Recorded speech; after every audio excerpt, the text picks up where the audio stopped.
सगळं तंत्रज्ञान मिळालं पाहिजे याकरता अतुल बाबा तुम्ही हा जो पुढाकार घेतलेला आहे मी तुमचं मनापासून अभिनंदन करेल।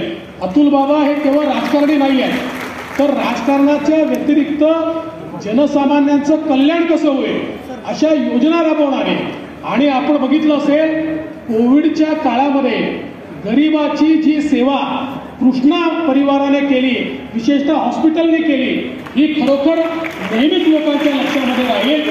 त्यामुळे ही जी संवेदना तुमच्यामध्ये आहे ही संवेदना अत्यंत महत्त्वाची आहे आणि म्हणून या ठिकाणी तुम्ही ही मागणी केली की छत्रपती शिवाजी महाराज स्टेडियम आहे आणि त्याची अवस्था जरा काही ठीक नाही आहे आणि तुमच्या मागणीला प्रत्यक्ष छत्रपतींनी या ठिकाणी पाठिंबा दिला आहे। आता महाराजांची आज्ञा आल्यानंतर आमच्यासारख्यांनी काय करायचं ऐकावंच लागेल। त्यामुळे काळजी करू नका मी तुम्हाला आज आश्वस्त करतो लवकरच या स्टेडियमचा पूर्ण आराखडा तयार करून एक अत्यंत चांगलं आधुनिक स्टेडियम हे या ठिकाणी तयार करण्याचं काम केलं जाईल। मला सांगण्यात आलं आहे की